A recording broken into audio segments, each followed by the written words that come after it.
নমস্কার বন্ধুরা, কেমন আছো সবাই? আজ বড়মশাই বাজার থেকে 1.5 কেজি ওজনের একটা ইলিশ মাছ এনেছে। ও বাবা, আমি তো কাটতে বসে গেলাম চটজলদি। দেখো কতগুলো পিস হয়েছে। আর আজ আমি পাতুরি বানাবো বলে 4 পিস মাছ নিয়ে নিয়েছি। আর মাছটার পেটে না খুব ভালো ডিম হয়েছিল। তো আমি এখানে দেখো নিয়ে নিয়েছি মশলা পাতুরির জন্য। সাদা সর্ষে নিয়েছি, কালো সর্ষে নিয়েছি, পোস্ত নিয়েছি, বাদাম নিয়েছি, এমনি নর্মাল বাদাম নিয়েছি, আর কটা কাজু বাদাম নিয়েছি, আর নিয়েছি কাঁচা লঙ্কা, আর নিয়েছি নারকেল। এবার এই মশলাগুলো সব একটু সামান্য পরিমাণে সর্ষের তেল দেব আর লবণ দেব, দিয়ে ভালো করে মিক্সিতে পেস্ট করে নিচ্ছি। আর অল্প যেটুখানি জল না দিলে নয় সেটুখানি জল দিয়ে ভালো করে পেস্ট করে নেব। তো মাছেতে আমি দেখো নুন হলুদ মেখিয়ে রেখেছি। আর দেখেছো কত বড় বড় পেটি বেরিয়েছে, আর পেটিগুলো পুরো একদম ডিমে ভরা ছিল। এবার আমি মশলাটা তেল ও নুন দিয়ে রেডি করে নিচ্ছি, ভালো করে ফেটিয়ে নিচ্ছি একটুখানি মশলাটা।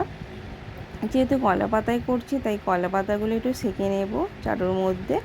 সেঁকে নিলে কি হয়, তাহলে কলা পাতাগুলো ফেটে যায় না। এবার আমি মাছের মধ্যে মশলাটা ভালো করে লাগিয়ে নিচ্ছি।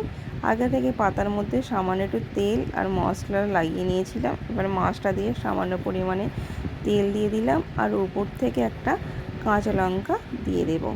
আর আমি মাঝখানে একটু লেবুর রস দিয়েছিলাম, সেটা আমি যাই হোক কোনো কারণে ক্যামেরাটা করতে ভুলে গেছি। তো তোমরাও সামান্য পরিমাণে একটুখানি 1-2 ফোঁটা মতো লেবুর রস দিয়ে নেবে। তো আমি এবার টুথপিক দিয়েছি, টুথপিক দিয়ে আমি এখানে কলা পাতাটা ভাঁজ করে নিলাম। আবারও সুবিধার জন্য একটু সুতো দিয়ে বেঁধে দিলাম। দেখো এখানে আমার 4 পিস মাছ রেডি হয়ে গেছে। এবার ফ্রাই প্যানে তেল গরম করতে দিয়ে দিলাম, আর একে একে পাতুরিগুলোকে ছেড়ে ভালো করে এপিট ওপিট করে লাল করে ভেজে নিচ্ছি।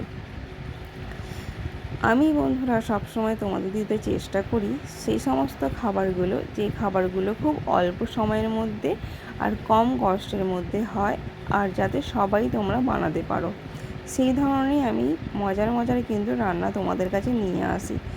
খুব একটা কঠিন কিন্তু আমি রান্না কখনোই নিয়ে আসি না। আমি এমন রান্না নিয়ে আসি যে রান্নাটা খুব সহজে হয়ে যায় আর খেতেও সুস্বাদু হয়। তো তোমাদের ভালো লাগলে চ্যানেলটা অবশ্যই সাবস্ক্রাইব করে দিও, লাইক কমেন্ট তো অবশ্যই করো, আর কে কোথা থেকে দেখছো অবশ্যই আমাকে জানিও, তবে তো তোমাদেরকে ধন্যবাদগুলো আমি জানাতে পারবো। বেশি বেশি করে একটু লাইক কমেন্ট করো যাতে আমি আরও ভিডিও দেওয়ার সাহস পাই। তো এইভাবে করে লাল লাল করে পাতুরিগুলো আমি ভেজে নিচ্ছি, এপিট ওপিট করে লাল লাল করে ভেজে নেব। আর হ্যাঁ, মনে রাখবে কম আঁচে করতে হবে, আর এটা ঢাকা দিয়েই করতে হবে। তো পাতুরি আমার ভাজা হয়ে গেছে। এখানে আমি খেতে দিয়ে দিলাম মেয়েকে। তো লবণ, লেবু আর এখানে কাঁচা লঙ্কা দিয়ে দিয়েছি, আর পাতুরিগুলো দিয়ে দিলাম। খেতে কিন্তু দুর্দান্ত হয়েছিল, সবাইয়ের খুব পছন্দই হয়েছিল। তোমরাও অবশ্যই বানিয়ে খেও একদিন, আর আমাকে অবশ্যই কমেন্টে জানিও কেমন লাগলো। নমস্কার, শুভরাত্রি।